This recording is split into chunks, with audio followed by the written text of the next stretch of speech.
All right, welcome in to the Third Line Jawn Flyers postgame show. Tonight, the Philadelphia Flyers lose a game in a shootout that could have been in the bag, but they lose and they do not take the 2 points tonight here as they lose to the shootout to the Columbus Blue Jackets, 3-2 the final here in Columbus, Ohio. I'm James Scorza here, and with me, as always, is my brother from another and also my companion from the Past and Half Sports Show, Joey Marks, on this night. Joey, how are you doing, my friend? I'm doing well as can be expected. That was definitely a heartbeater of a game.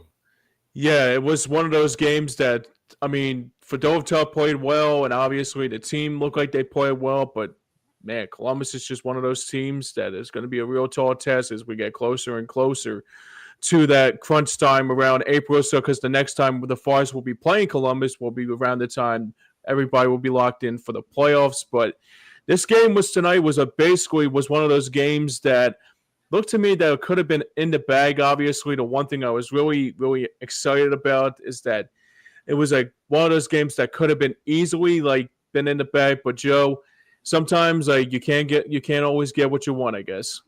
Well, the Flyers come away off a back-to-back, beating the Panthers. Mm-hmm.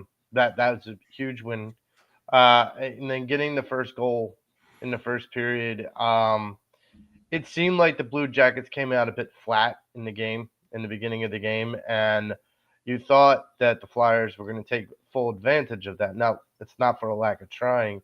They did have some opportunities, but once again, the bugaboo for the Flyers kicks their butt in the turnovers, and it's a question to bring up perhaps for another time or another show, James. But you know, our fan Nate in the last show that we did Mm-hmm. brought up about the goaltending and not having goaltenders, not having a goaltender, and I agreed with him at the point, and I still do. Mm-hmm. But the thing that I would also kind of drive at is I have to wonder if it's the goaltenders or if it's the defense Right. because it just seems like there are too many very score driven shots Mm-hmm. that are put onto these goaltenders. Fototov, said that had a great game, and he did. Mm-hmm. Uh, you know, and for what it's worth, the guy had 28 shots, Yeah. and like that is a lot. And I go back to the Ducks game where it seemed like Everson was kind of like just he could have been knitting in his crease that game. It was not busy whatsoever. So I just wonder if it's because it's not the level of offense that Columbus has because they don't have that high caliber offense. But I just wonder if it's the defense than the goaltending. Yeah, I agree. It's kind of like the same story we had previously with other goaltenders in the past and all that. We always thought it was Carter Hart or maybe somewhere in between the defense and X, Y, and Z. But we got a comment here as my dad Joe scores it, checks in and says late turnover in the third period and then the blue line killing them, and that gave them basically Columbus momentum in the game, and that's probably was the tone setter for the rest of the game. Yeah, I would absolutely agree with that. I mean, the fact that with the neutral zone and the blue line, there's a lot of difficulty with the orange and the black being able to control both zones. Right. And that is a big difference when even you get a lead, being able to hold on to a lead is being able to control the zones that matter most to keep the offense put the offensive pressure on the opposing team. Right. Yeah, and absolutely. And I think the one thing I'll take out of that game too was that usually if you're playing against teams that are in that playoff contention, you got to do a better job of scoring. Just not, I mean, you got to score more than one goal too against those teams because, especially coming up after tonight, the Flyers play the first game of the season, taking on the Islanders on Thursday, and then they take on the New Jersey Devils on Saturday afternoon. But I'm not. I wouldn't say I'm upset about this performance. I just was kind of annoyed that you kind of gave Columbus back momentum when it was not supposed to be there. Yeah, And you got in the next like 9 games, you have 7 games against the tri-state area, so to speak. Sure. New York and New Jersey. You got three with the Devils, three with the Islanders, and one with the Rangers. Hmm. You got to keep in mind these are all teams that are, top tier teams. These aren't, you're not going to sleepwalk through any of these guys. And being able to take care of business before the break, it's going to be key for the Flyers to see really what they have. As far as grit, as far as will to win, it, it, it's all going to matter. It's all going to come down. But I agree. Like, look, would we have liked to have gotten the 2 points because it would have pulled us closer to Columbus, which does have a playoff seed? Yes. I Absolutely. still though I still believe the Flyers can make the playoffs. This is a season that's far, far from over. Yeah, absolutely. And speaking of which, I mean, we should always do like the one thing that we always do about this game is that not necessarily a lot of scoring in this game tonight, but there was a lot of chances by the Flyers and both the Blue Jackets played a very good game. So let's get into the first period. So the first period, Joe, looked like the Flyers had a little bit of a momentum swing. Obviously, Columbus, I mean, basically had some good chances, the opportunities for the Flyers have, and it looks to me that the Flyers had a better first period in previous games, and it started off with Bobby Brink opening the scoring for the guys in orange and black to give the Flyers an early 1-0 lead. Cates, Forrester, and Brink line has been probably one of the more Been on solid fire. lines, for the Flyers, in the last 2, 3 weeks. And you got to say, Bush said it on the telecast. Bobby Brink's been busting his ass, but just not seeing the results. And sometimes that can feel very frustrating, very deflating. But he just keeps going, and you got to believe that the results are going to come down the road. And tonight they did. And once again, the Flyers, getting out to a 1-0 start, it's a matter of, okay, sustaining that momentum. Mhm. And they weren't able to do it tonight.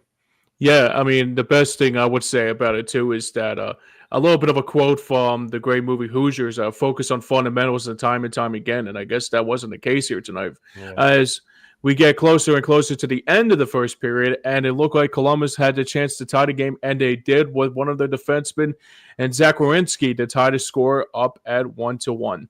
Yeah, once again, the bugaboo rears its ugly head for the Flyers with the turnovers, and this goes back to your dad's point about the Hmm. blue line control and neutral zone.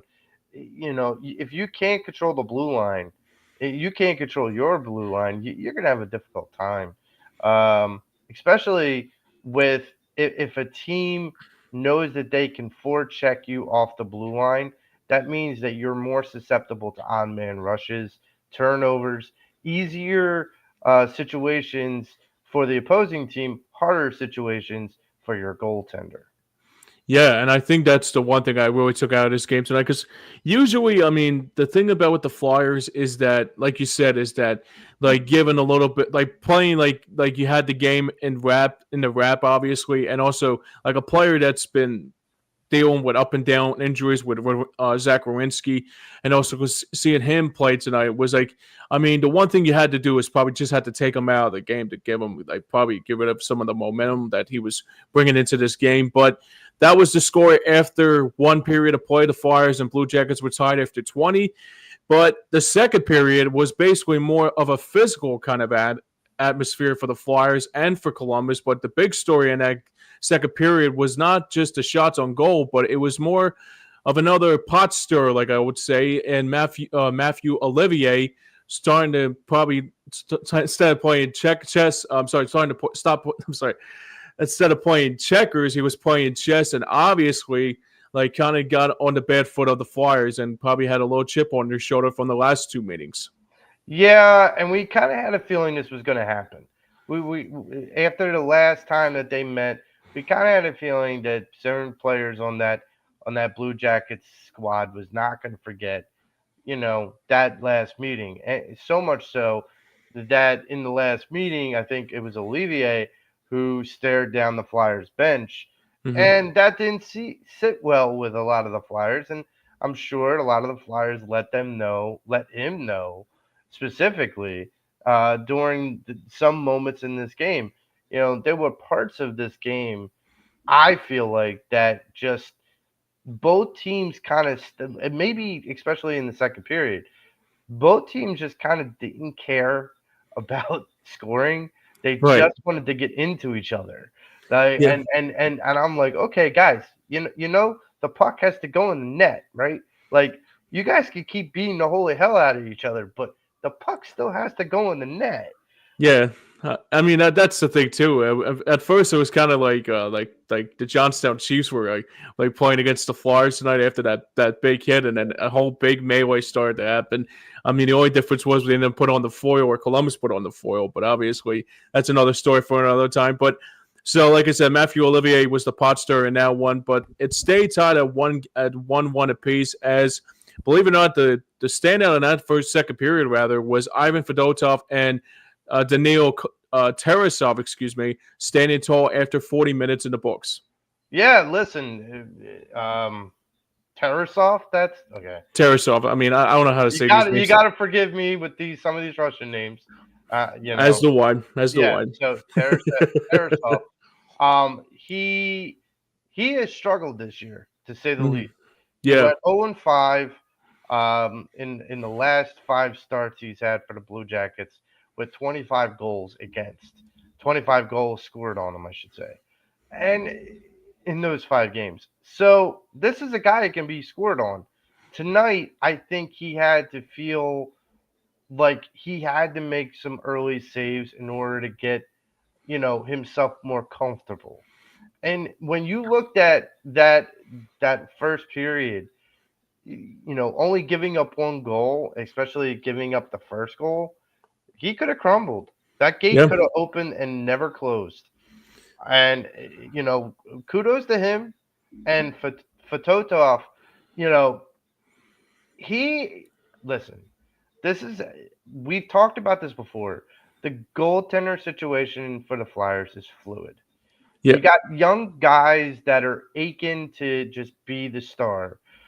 Now, again, I go back to my previous point. Is it all about their inadequacies or is it more the defense's inadequacies? yeah. Um, like you said earlier, James, he made a lot of good saves. Hmm. And I feel like that's gotta say something for his skill set, regardless of what you might think about him in a totality. That's gotta say something to his skill set. Yeah, and then the one we talked about earlier is Nate checks in for the first time tonight. Says I was wondering when they were going to blow it with Fedotov, and has a goals as a save percent average of 0.50. I don't know what the save percentage is, but Yeah. obviously, but the difference is that he basically said that, like, basically he's saying to your point, it's more goaltender than defense actually. Okay. I mean, look, usually if a guy, has 28 shots against them, that usually means that there has been anywhere between 25 and 30 shots a game that have gone on to a goaltender. That usually means that there's some deficiencies with the defense. And not saying that he's, completely innocent. I'm just not saying he may not be completely guilty either. Yeah, and Nate checks it again. It says it's the style of play. Defense always pinching in and giving up grade A scoring chances. I mean, the Yeah. different that's also true too. That's totally fair, That Nate. that hits on your dad's point about the blue line and not Yeah, protecting it. If you're absolutely. always pinching in and the forecheckers for the opposing team knows it, it's easier to kind of force the issue, especially if you don't have like a big body as a defenseman. I mean Yep. that was where we thrived when we had Urson. Timonen and Oh yeah, Provorov yeah, and Pronger, like those big bodies that could get in the way. Because when you pinch that blue line, if you have a big body, no one's coming after him. yeah. And I think that, and you nailed it on the head too about the chemo teaming thing, because I remember years with teaming and like just being that stay at home defenseman. Grossman was like that, Nicholas Grossman, and even maybe more like a similar kind of effect when Pronger was playing in his tenure here with the Flyers too. But that's another story for another time. As the Flyers got after 40 minutes in the books, it was still remaining tied at 1-1.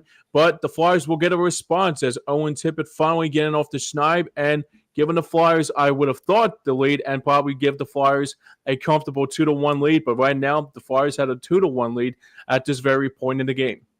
Yeah, Frost to Tippett. This is, the more and more I start to see Tippett score, and the more I see that, line succeeding, I want to see more, and I want to see more. And this goes back to what I said earlier. Okay, you take a 2-1 lead, and that Got to hold line it. is out there. Keep the momentum going. Keep the Exactly. foot on the gas. Like they have the talent. It's just for whatever reason. Now this could go back to something Nate had said about Torts. If Torts is taking that line off the ice, that's an indictment against the head coach, Hmm. because no way would I take the line off the ice unless they were towards the end of their shift anyhow. But there's no way I would take the line off the ice that just scored. I would want them to ride that momentum. And, even if it's a short breath of momentum, it's still momentum. Yeah, I mean, you don't want to give them like any chances. They basically give them this like basically don't give them the game. But at the same time, you got to play a full 60 minutes too, especially if you have that 2-1 lead and keep that momentum going too, like you said. Even if they had a two for one kind of deal, where on that shift you score one goal, you stir out the line is still out there, and they score another goal within 30 to 40 seconds. Like, now all of a sudden you got that opposing team on their heels, Hmm. because you got a 2-goal lead. You put a fresh line out there. You play a little defense, and you try to get that line that just scored back out there. You keep feeding that beast until you have just emptied the chamber. Yeah, And maybe that's where Torch is going wrong. Is he's not riding the hot hand. He's I get it. You don't want to exhaust one line. But yeah. I also know you don't have to worry about exhausting a line if you're up by 3 goals. Yeah, I mean, scoring goals, especially with Columbus, like I said, for me, I mean, even Nate brings up again, says so many blown leads in the last 3 years. I've lost count. It's been stressful. Yeah. Yeah, I mean, it's been a real crapshoot between like the Flyers holding leads and capable of keeping leads. But speaking of the Flyers trying to keep a lead, unfortunately, the mistakes came back and burned them once again tonight, and it was Zach Werenski getting his second of the night and tying the score up at 2-2. Yeah, this was a late goal. This is a killer. It's not just giving up a lead, but giving up a lead late in games, because that's when your radar should be up as defense. You shouldn't be letting guys um, get rebounded after rebound after rebound, which is what they did. And Fedotov, he did whatever he could, and despite all that, could not stop the puck. Um, and this is the problem.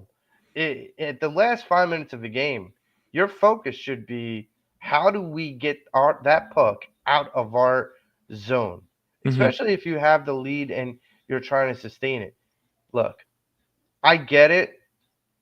You want to keep the foot on the gas, but Mm-hmm. nowadays in this era of the NHL, more and more teams are deciding to go empty net a lot earlier.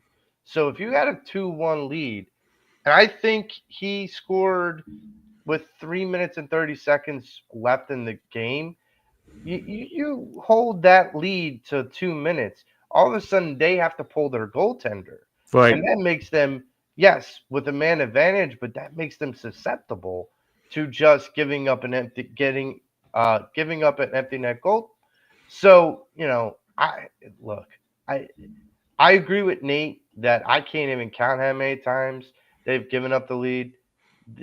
I wish I could say, but I can't in good conscience say that it's growing pains because at some point, once you beat your head against the wall enough times by giving up a lead, you will learn from it.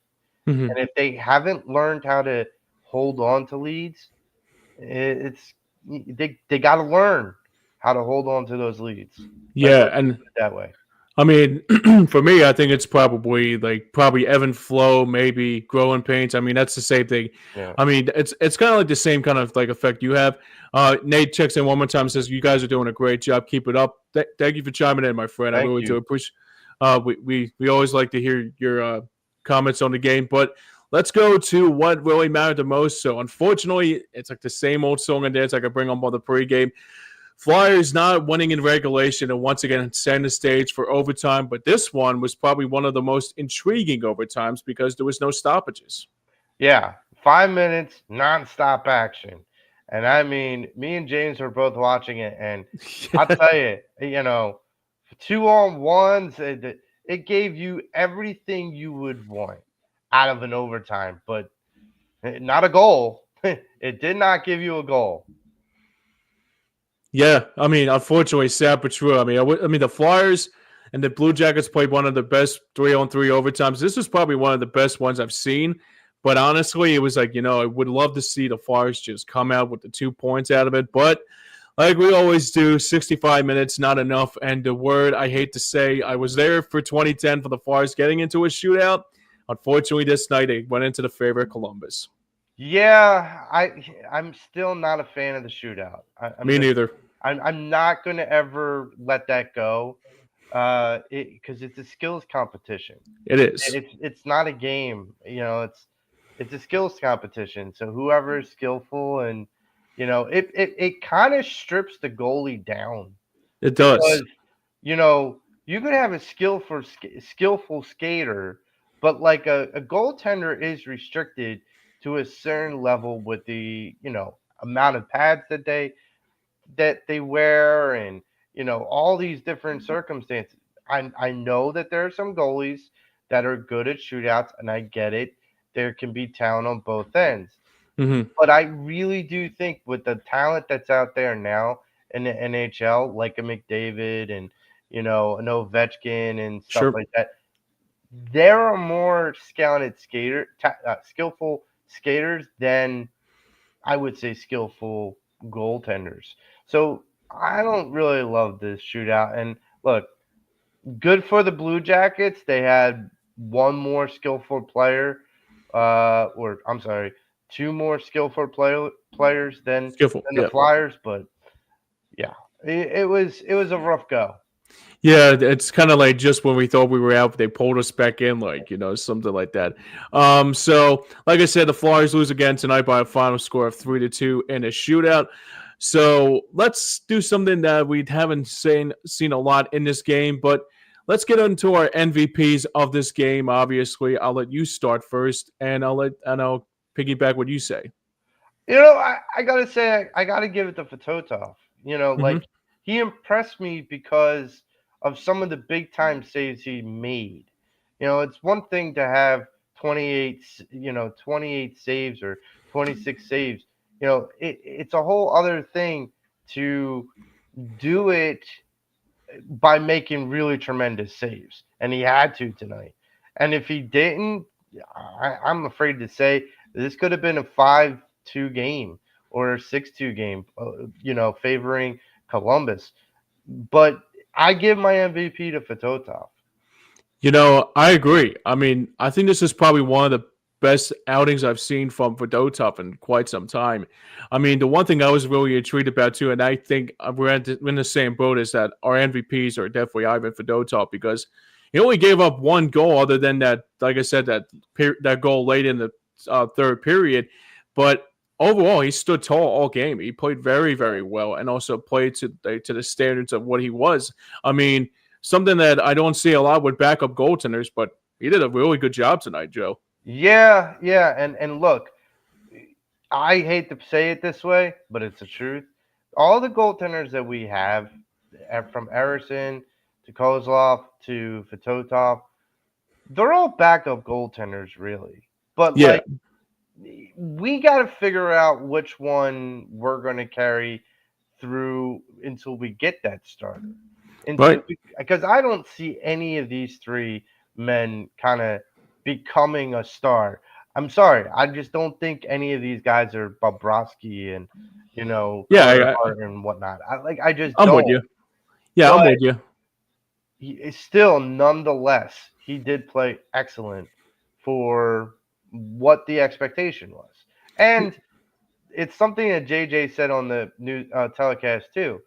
Ordinarily, these two teams, when they get together, score pretty high, like Hmm. 5-4, 5-6 kind of games. Hmm.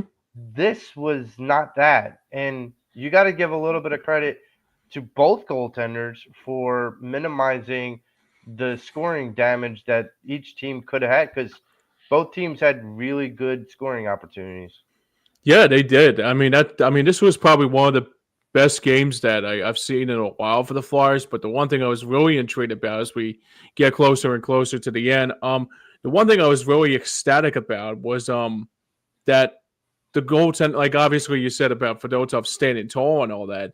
And the one thing I was really intrigued about too was that even like Columbus's goaltender was, after having that disappointing outing, only giving up one goal. And that, I mean, that's a real good. I mean, the one thing I was really intrigued about too was that sure Fedotov was great and Turasov was just as good.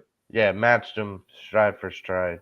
Exactly. As let's get into our grades of the game, obviously. So the Flyers, I mean, for me, I mean, I'll let you start first and I'll piggyback what you say. So I'm going to give them a B, Mm, because I felt like, for the most part, from the goaltender to Bobby Brink finally breaking through, to Owen Tippett continuing his successful season, I don't think this game got away from him. And this is still in the Columbus Blue Jackets. This is technically a playoff team as currently, sure. in the standings. So this isn't like a bottom feeding team. This is a team that's hungry to try and make a progressive move. Hmm. Um, and so for all it's worth, I honestly think the Flyers A hung with them and B stole a point from them. So I give them a B. Yeah, I like we're right into a same agreement like we always do. Good minds think alike. I gotta go with a B two because you think about it. The one thing I was really intrigued about all game was, that even though like there was these two goaltenders were like obviously backups and all that. The one thing I was really intrigued about too was probably one of those most physical games that the Flyers had all season. Yeah, and the one thing that really concerned me is that TK was getting into it, Hmm. with a lot of guys on the Blue Jackets, and Sure. I know TK is a very passionate guy. I Hmm. do, I know that, but I need him as what going forward to be a little bit more headstrong about the fights and the decisions he makes as far as physicality, because we need him on the ice. I mean, Absolutely. that's just the facts. Yeah, and the thing about it too is that I know that Travis Connecting wants to be like a little bit of a pot stirrer, but at the same time, like you have to do whatever you can at the same time to be more as aggressive as a leader than someone being just to be like an asset or assassin or something like that. All right, That let's. was great to be a pot stirrer when you were a younger player. Of course, yeah. Now you have to be that leader and that assassin. Yeah, now you got to be. I mean, you're the alternate captain for a reason. That's a Yeah. very, very good point too. And Yep. Nate checks in one last time. He says we got a point out of it, but we need to do better, or no playoffs for the Flyers. I Yeah, agree. No, I I agree. concur. I concur, Nate. Thanks a lot for joining. Thanks a lot for joining again here tonight. Like I said, we're also on the social media platforms of Stream Punk Entertainment and also our friends over at Devro Sports as well. But before we go, we're gonna just go quick around the National Hockey League for this game here tonight. So here's some scores that are final right now in the NHL right now. So the Capitals winning tonight, 3-0 over Anaheim. Pittsburgh and Seattle. That's a 4-2 count over between the Seattle Kraken over the Penguins. Boston win again 6-2. San Jose 6-3 over Detroit. So San Jose looks like they're going to be getting back to normal at some point too. But I mean, but Detroit continuing to lose is like one thing that's kind of shocking to me. Gonna admit. And they're coming up in the schedule. They're coming Yeah, up next week. they're coming up Tuesday. next Tuesday. They're coming into South Philly. You're right. Dallas takes over. Dallas wins over Toronto 4-1. Right now, it's the Devils and the Panthers still tied at 1. That's in overtime. Senators taking on the Islanders. That was a 2-0 final against the Islanders. So I guess that will be a good win for the Flyers to get back on track on Thursday night when the Flyers take on the Isles. 6-0 Winnipeg over Vancouver, and that's no surprise. I mean, Winnipeg's a really good team, and it continues to show. And also, Kyle Connor got himself a hat trick that night, and that should show you why they scored 6 goals tonight. Vegas taking on Nashville 4-2. Nashville over Vegas. That's still in the third period. St. Louis leading 2-1 over Calgary. That's in the third period. Colorado and New York tied up at 1 apiece. That's at the approaching the halfway point of the second period. That remains tied up at 1. Utah taking on the Montreal Canadiens, and right now 2-1 Utah over Montreal. And also tomorrow's slate, there's only 2 games on the slate tomorrow night, as it's the Hurricanes taking on the Sabres, and Edmonton takes on the Wild. So everyone's taking off in the NHL for the most part. Yeah, it's a busy night in the National, you know. Yeah, absolutely. So yeah, I mean that. So like I said, the Flyers lose again here tonight by a final score of 3-2. But it doesn't feel like a losing effort. It kind of feels like a kind of happy win at the same. Not happy, but you like to have the 2 points out of it. But only getting 1 point out of it tells you all you need to know coming into this game on Thursday night against the Islanders. You know, anything that's not a loss is still something, and you're always collecting points. Yes. And here's the thing. You had 2 good games with the Ducks and the Panthers, okay? You came here, you gave it your best shot, you got outskilled in the shootout, and you dropped a point, okay? Mm-hmm. But, you know, you still have the rest, you know, Thursday, and you have good teams coming up from the Metropolitan Division that you're going to be able to test yourself with to see really if you have what it takes to be a playoff team. So, Nate, I would just encourage you, believe me, in the next 2 weeks, we're going to see at the end of those 2 weeks, check in. At the end of those 2 weeks, we're going to see what they're made of. Absolutely. That's a very good point right there, and that's how that we're going to wrap up our show. All right, that is a wrap for tonight's show for the Third Line Jawn Flyers postgame show. I will be back again over at Hardcore Sports Network for the Hockey Night on Board pregame show starting at 6:30, and we got our ugly mugs once again this coming week. Obviously, we got, or the group of companions rather, Joey, myself, and also Pavel will be right here on Stream Punk Entertainment right after the game goes final. So for everyone behind the scenes and for everyone that made this work, for Joey Marks and for everybody else, including Pat Bernard behind the glass, and also recapping the Sixers game, he should be recapping this Flyers game because it was a lot more entertaining. Until then, I'm James Scores here, and we'll see you next time. Until then, have a great night, everybody. Stay safe. We'll talk to you soon.